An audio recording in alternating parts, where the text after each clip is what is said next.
Good evening. How's everybody feeling? How's everybody feeling? All right. Is everybody inspired? I mean, we've had some slightly inspiring speakers, I think. I was blown away by the last one. I'm sure everyone else was too. This has been an incredible second day to the festival, and we're barely even halfway through it. So it is my pleasure to welcome to the stage the next very inspiring speaker. With a prodigious career in several fields of the creative market, from publishing to advertising to editorial, Barbara embodies the true spirit of multidisciplinary living. In 2008, she was invited to work at Fabrica, Benetton's communication research center in Italy, where she became editor-in-chief of Colors and started blurring the limits between content and technology in her work. She was in the team that transformed the magazine website into a collaborative platform and launched the first augmented reality magazine in the world. She is the founder of MESA and Cadeira, a company that has been pointed out as one of the most efficient and innovative models in the world by everyone from South by Southwest, Good Magazine, and Proxima. Leading MESA and Cadeira, Barbara has been helping companies like Google, Coca-Cola, Nestlé, and Samsung, so just some tiny ones, make bold moves in a world of constant change. Barbara is also an author. Her book, Como Fazíamos Sem, won a Jabuti, Brazil's most prestigious literary prize. So, and she's a compulsory reading in everyone in the country. So please join me in welcoming the amazing Barbara Soalheiro.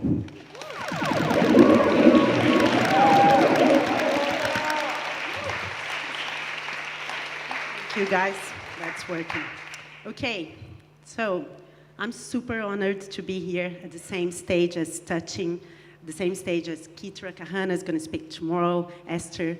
And also, this is a very special talk to me because this is going to be the first time I'm going to speak about the future of Mesa e Cadeira. The first thing I have to say is that we no longer are called Mesa e Cadeira. We are called only Mesa. This has been going on already for 2 years, ever since we opened officially an operation in the US. But we're making bold moves ourselves, and I'm going to talk about them for the first time. I kind of structured this presentation in 3 parts. The first one, I'm going to tell you guys what Mesa is. I'm sure most of you have no idea. Then I'm going to talk about what I've learned while doing Mesas. And then I'm going to talk briefly about this future. Okay. So at Mesa, the most important thing for us is that we believe in doing. We believe that even the most strategic challenges, the things that we feel we should discuss for a long time, we believe that you have to move very fast into execution, and then you're going to solve it better. This comes from the feeling that in this world of constant change, where you no longer have a benchmark to just copy or a pre-tested formula that you can just go and replicate.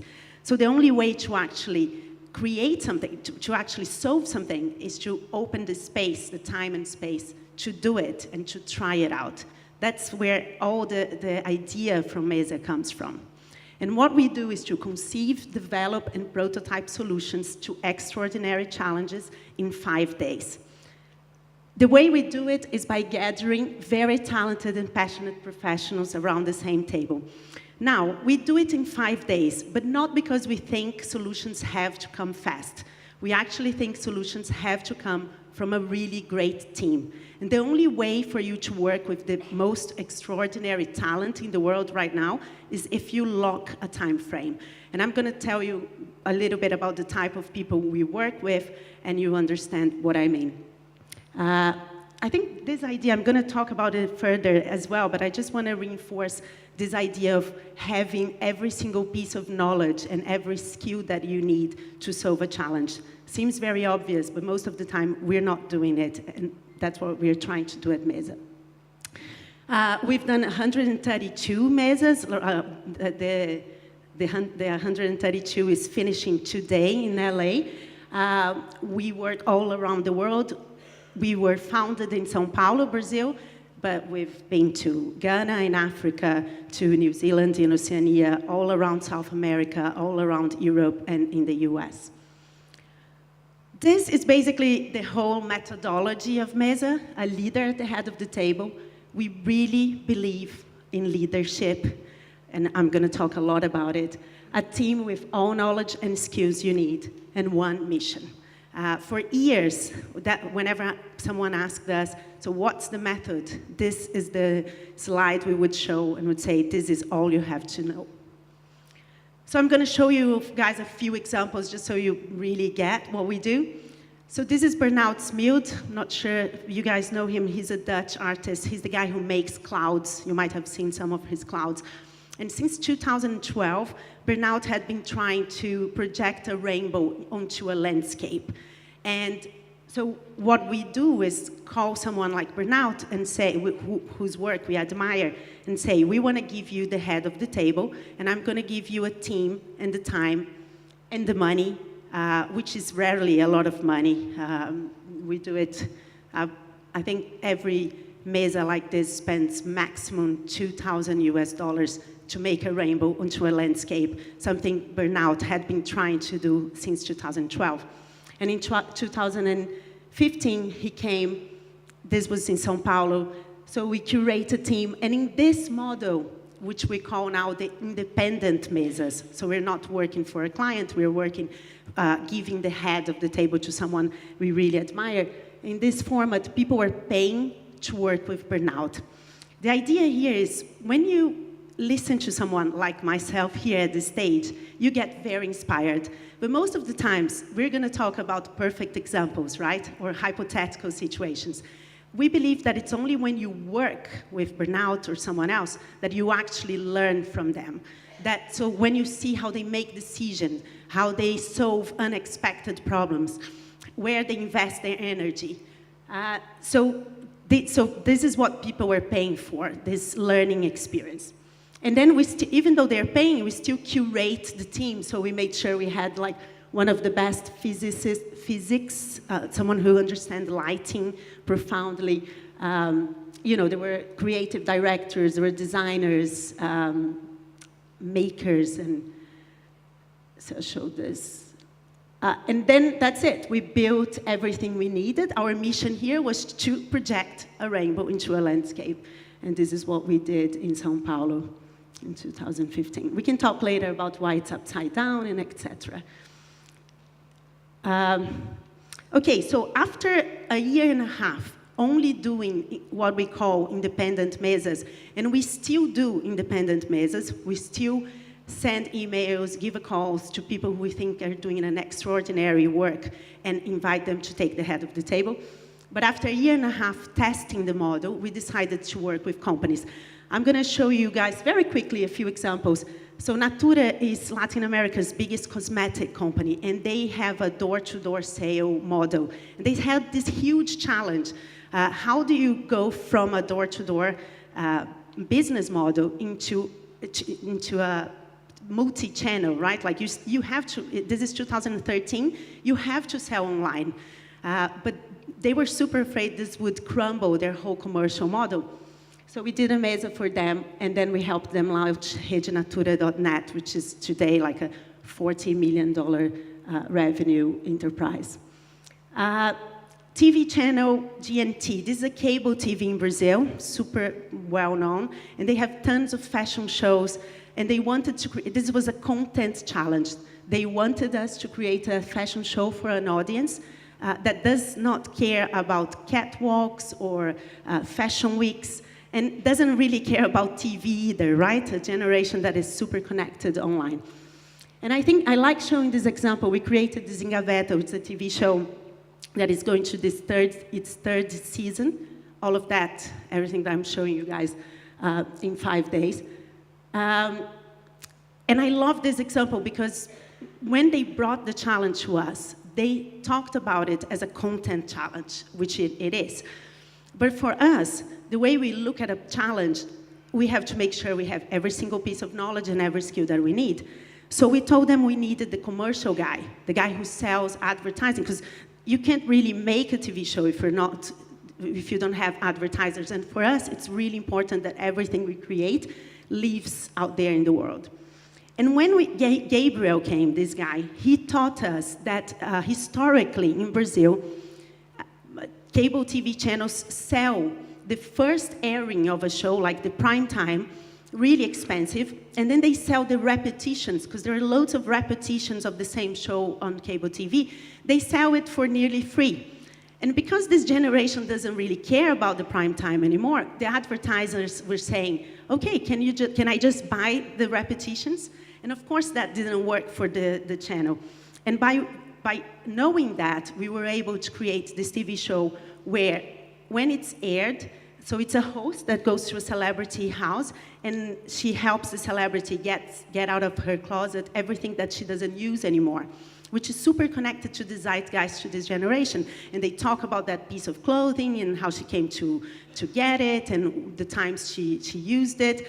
But then as soon as the show goes to air, there is an online shop that opens immediately.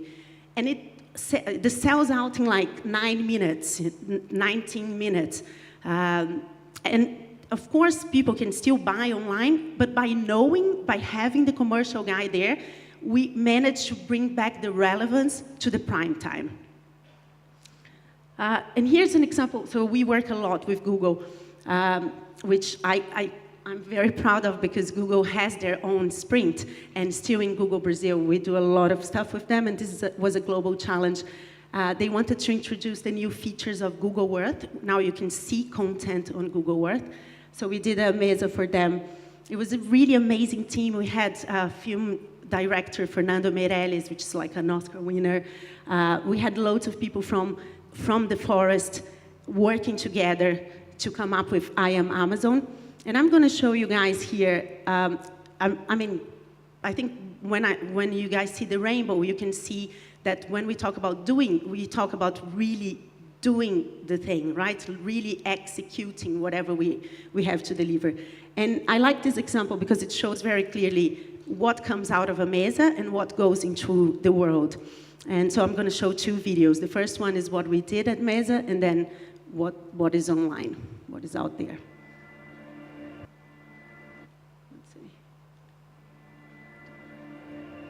Se você é o que você come, o que bebe, se você é o que você sabe, é o que defende e aquilo que acredita, se você é o que gasta, usa, consome, se você é o que você respira, se tudo isso acabar,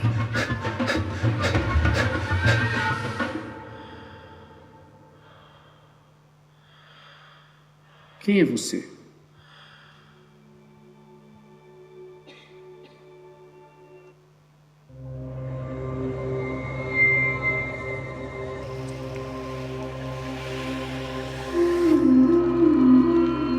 If you are what you eat,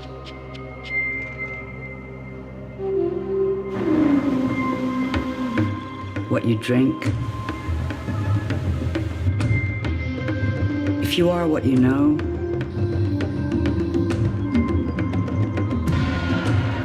what you stand for, and what you believe in, if you are what you spend, use, consume, what you breathe, if everything you are is being threatened,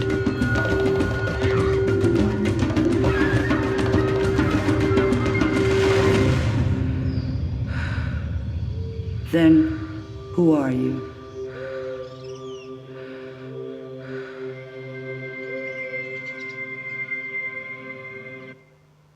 I'm so biased, but I like our prototype better than the film itself. I think it's interesting to understand, like the reason I like showing the before and after is that a lot of times when we are about to start a MESA, I hear a lot the sentence, it's not that I can't do it, it's that it's impossible to be done in that time frame. And what we've learned over and over is that if you have the right team, which means every piece of knowledge and every skill that you need, and a clear mission, you can do a lot in that time frame.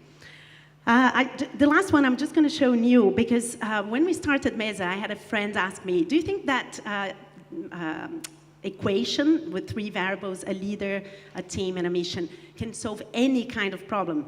And I said, no, I don't think any kind of problem. I think like maybe the more creative technology type of problems. Like, I don't think we could solve a dentist problem, for example. This was the example that I used. But in 2016, Neil Harbisson, which is like the first cyborg, officially recognized cyborg by a government, he came to, like, we invited him to do a MESA, and what he wanted to do was a hardware for his teeth. Neil is an amazing, I'll just do a little parenthesis here, because first time I saw, someone in my team said we should invite Neil to run a MESA, and I was like, my God, no, this is too much for me. He's got an anthem on his brain.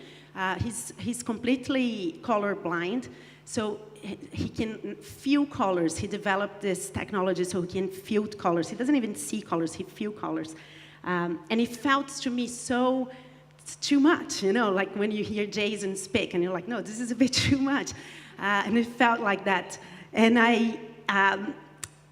but then I thought, man, this is a guy who's thinking of the impacts of technology, the ethics of using technology, by testing on himself. So it really, that sold it to me. And it's really amazing because what he's talking about is that we think it's very weird that he's got an anthem on his head, but we think it's very okay to put down a whole forest and put concrete and make a road and put up electricity poles, and we think that's fine. And so his whole point is, if we only have the right to put technology on ourselves, and we do it to nature.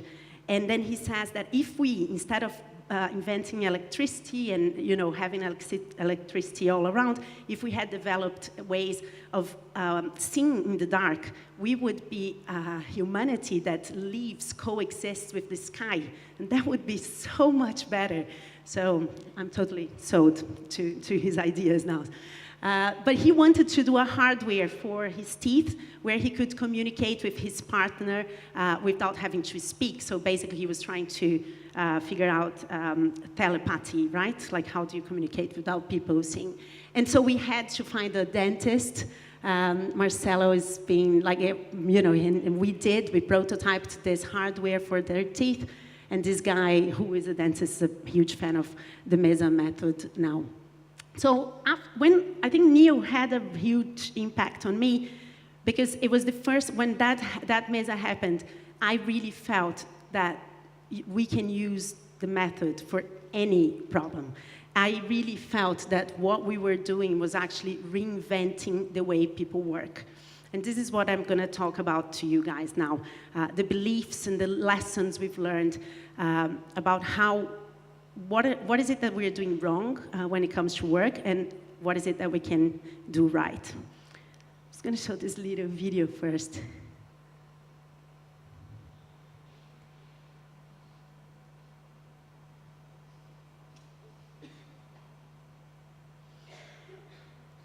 I mean, it's really ridiculous, right? Like, I think no one thinks, you know, you look at that and you think, so gimmick. But at the same time, a lot of times, that huge companies are trying to make work fun. This is the kind of things that they are doing. They're putting ping pong tables, or giving you free food, or creating this environment or this setting which is supposed to be fun. But for us at MESA, we already think that work is one of the greatest things in the world. Work is where you get to learn things. Work is where you get to try out things. Work is where you get to meet people who are as passionate and as talented as you in that territory, in that field. So for us, the whole idea of inventing artifices to work is very foreign. Because but it has to do with the fact that we think that to work is to create. And more, as the world and technology evolves and that machines will take over, because of course they have to take over boring tasks that you don't really need a human to do. And more, work's gonna be this space where you have to create.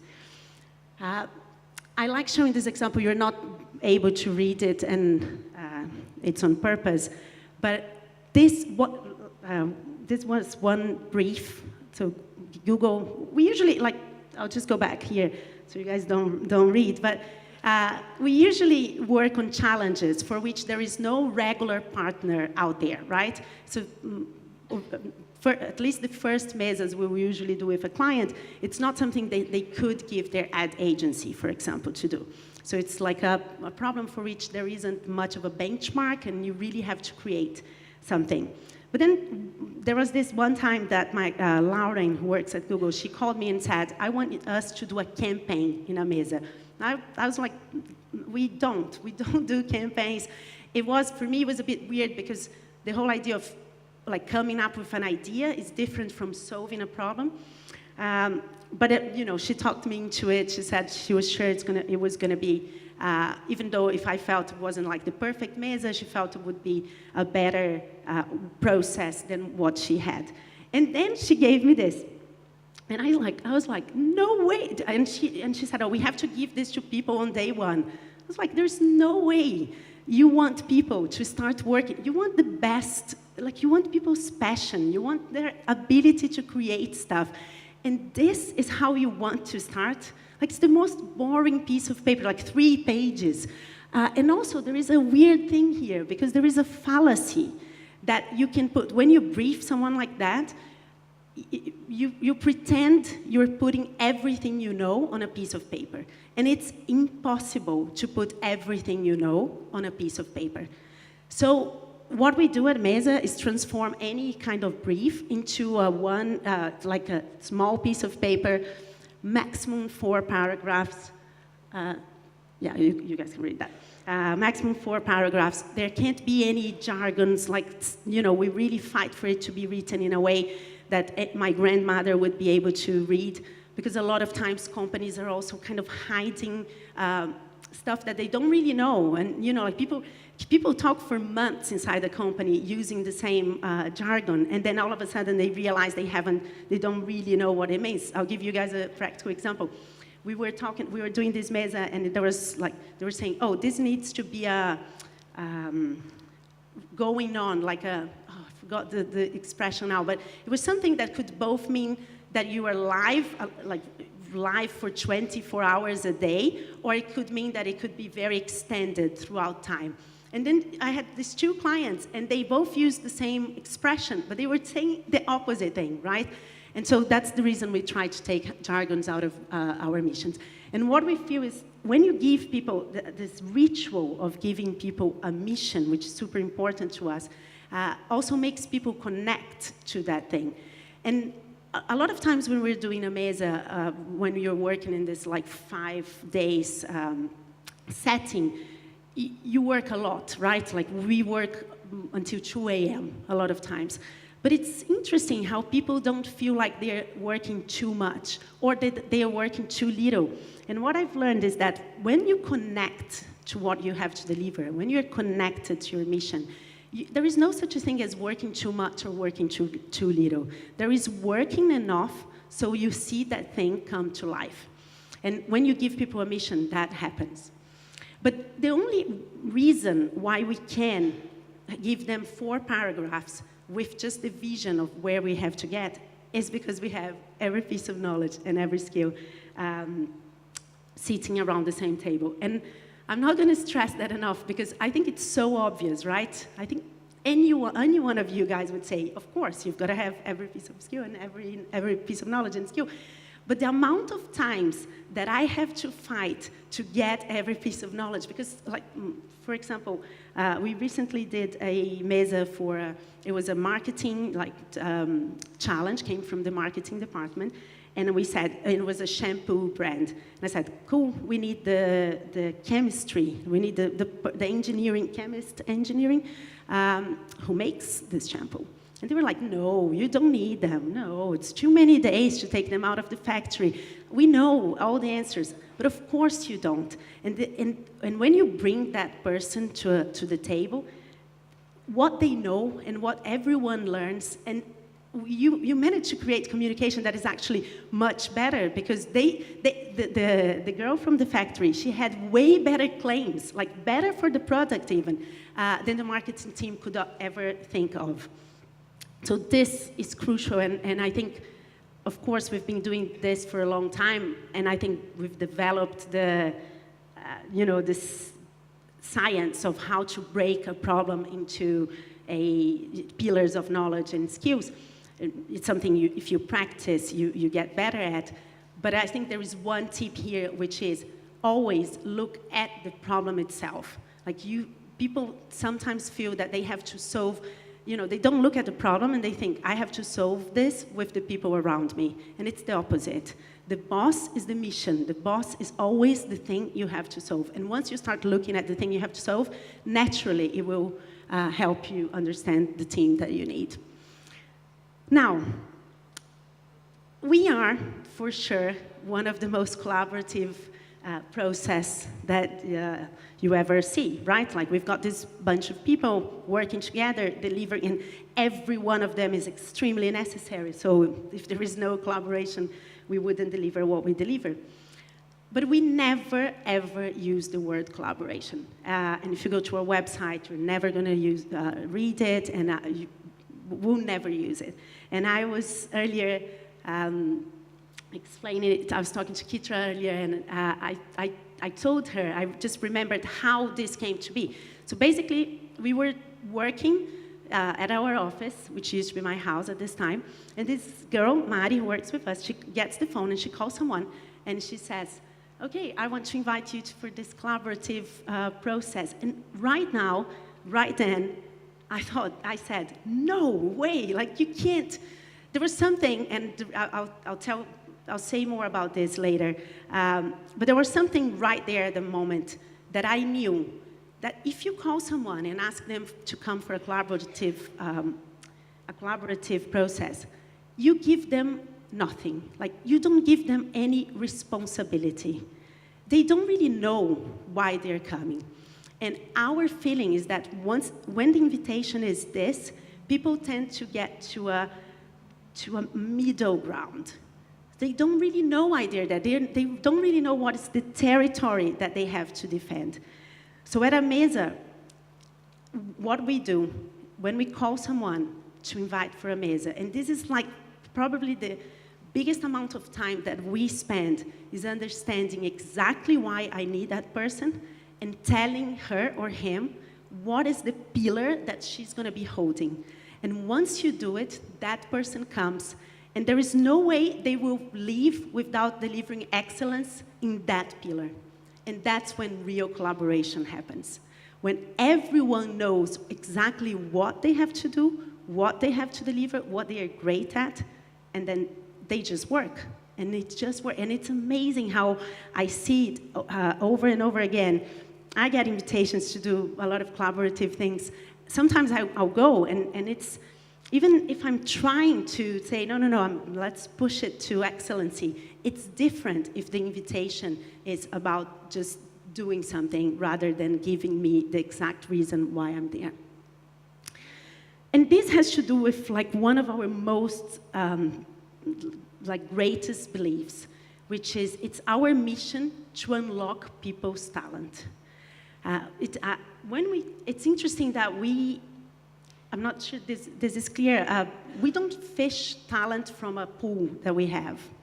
I'm a journalist, my background, I don't think Meza would exist that way if I wasn't, because what we do is we look at a problem, and then we find someone anywhere in the world that is really great for that specific pillar. That's how we do it. So there is a lot of research. We do a lot of finding people, talking to someone who might know someone.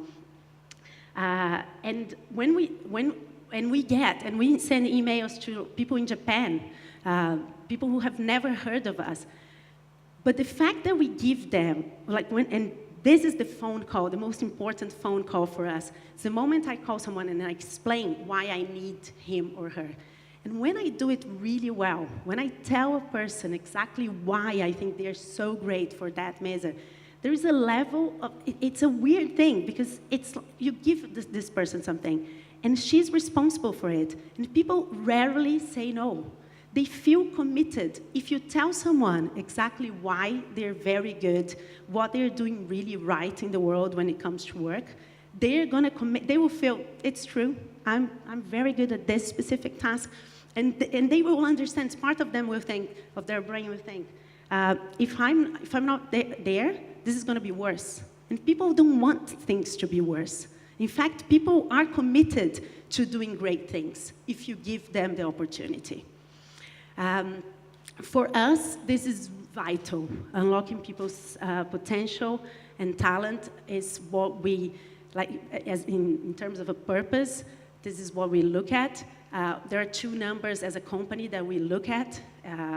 So the amount of profit that we make has to be the same as the amount of money we deliver to talent in the world. So this is so crucial to us. That's how crucial it is. And then there is something else that allows for us to do these things in 5 days, things that people feel sometimes that it's impossible. I didn't bring this example here, but we recently did a mesa where in the 5th day we had a whole gym place, like it was a client of ours who operates different categories of gyms in Brazil. And then we created the new category. We did, like, wrote down all the exercises. We filmed all the exercises. We built the whole place. So when the person walked in, it was there. It was a gym. So that's the amount of prototype and execution that we go. And that has to do with the fact that we take really care of our rituals. Because people respect rituals. People do not respect rules. This morning I was listening to Adrian, an amazing talk, and he talks about the difference between rules and values. And for us, what really makes a difference and made a difference as we built Meza was focusing on the rituals. This, it's a very bad quality photo, sorry about that. For mesas means tables in Portuguese.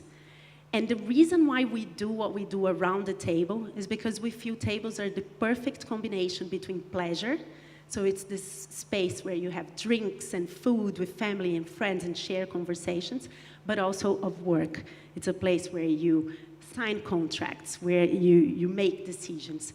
So this balance of pleasure and commitment is crucial to what we do, and we believe it's crucial to work. It has to be, you know, when I say you can't start work, you can ask people to start working using a brief, has to do with the fact that it feels very boring. And people want to do adventurous things. They don't want to do boring things. They want to do adventurous things.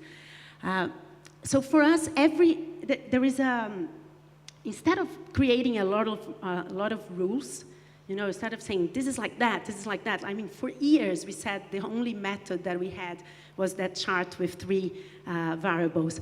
So instead of creating this, we started creating very strong rituals. And here I'm going to show you, I stole a few slides from a presentation from my experience team. So we have a team that just takes care of the experience around Meza, which I think it's really brilliant because the way they look at it is that, oh, yeah, that's important, sorry. That's it. Rituals, they allow for the change of context. And when you change context, people change behavior without you having to tell them, to give them a lot of rules. This is like, you know, core to what we do. And that's it. Like Isabella Nardini, my team, she's got a whole presentation on how she wants people to feel during a mesa. And she knows that the way they feel is not only as important as the result, it's actually what drives result. It's what guarantees result. So it's this kind of thing, it's like, I'm one of the chosen ones. I'm special, I'm lucky. Every single invitation that we make is very specific. Everything here was taken care of. Everything was thought for a reason. There is an intention in everything. When you are treated with that kind of care, the amount of care that you give back to the environment is amazing. This is somehow very seductive. Everyone I met here is amazing. I'm scared to death, but it feels good. I mean, we're talking about challenges, like how do you help Natura move their commercial model? It's like a 50-year-old company, you know, like it's, now that we've done it, it feels like, okay, you can do it, but at day 3 at a MESA, you feel like you're super screwed. It's surprising. I've never thought about working like this before. I work a lot, but it's a lot of fun as well. The work here is taken very seriously. I never had an experience like this before, joy and excitement. And then the way she wants people to feel every single day. I think, you know, this for us, and I think for, as you take, you know, ideas into your daily work, to be able to understand that people are driven by the way they feel, by the sensations that they are having, and not by the rules you are trying to impose on them, might change everything on your work environment. Then there is this other belief. So for a while, we used to say, when we talked about MESA, we would say, a brilliant mind at the head of the table. And one day someone asked me in a conference like this, they asked, what if the people that I know and I have to work with are not brilliant? And I stopped using the word brilliant that day because there is this, when you say brilliant, there is this idea that that person was born with that brilliancy. And it's not what I see at MESAs. So we've done 132 MESAs, and what we see is that real talent comes from people who have 3 things. They learn fast, and that comes from them not pretending that they have the answer. There is one thing that we, in normal work environments, someone gives you a call on your desk, and then they ask you a question, and you feel a pressure to give an answer. You feel a pressure to know the answer. Sometimes you don't. But instead of saying, I don't know, let's find it out, and then open yourself to learning, people tend to give any answer that they can think of. And that's a mistake. I see over and over again when we're doing MESAs that the people who ask more questions on day 1, the people who really open themselves to learning, are the ones who are going to deliver more at the end. The second one is super important, presence. Presence is going to be the standout quality more and more for people who are going to deliver and high perform. We take away cell phones at a MESA. There was once I was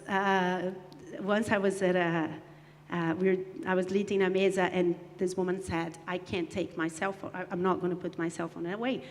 And I said, so I won't open, I won't open the day. And she said, but I need to do something. And I said, it's fine, but if you need to do that thing, then you can't do this thing. And this is really true for complex problems. There is only one way that you really solve complex challenges, is if you are present, learning from everyone, and thinking and focusing on that one thing. So I said, you can either do this or that, but it's impossible for you to do the 2 things. And again, it's not something that people are born with, it's something people practice and learn. And the ability to move forward. Most of the times, I mean, all of the times, no one hires us for an easy MESA. So most of the times when I'm leading a MESA, I am in front of a problem that I have no idea of how to solve. So it's a very vulnerable place to be at the head of the table, which is great because, vulnerability is one of the things you have to be practicing in a world that is going to change more and more. There's not going to be like a safety net for you to just fall onto. But a good leader, like a good professional, and it's interesting because a lot of times I'm talking about the participants of MESAs that I lead, right? And I see how they perform and the people who are going to deliver a lot. But these are the same. Being a leader, it's a position that you may have now, and tomorrow you might be a participant. You might be part of a group that is solving something. So it's a mindset, right? If the people who I see that deliver a lot are the ones that, in that situation, when they feel very vulnerable, they move forward instead of moving backwards.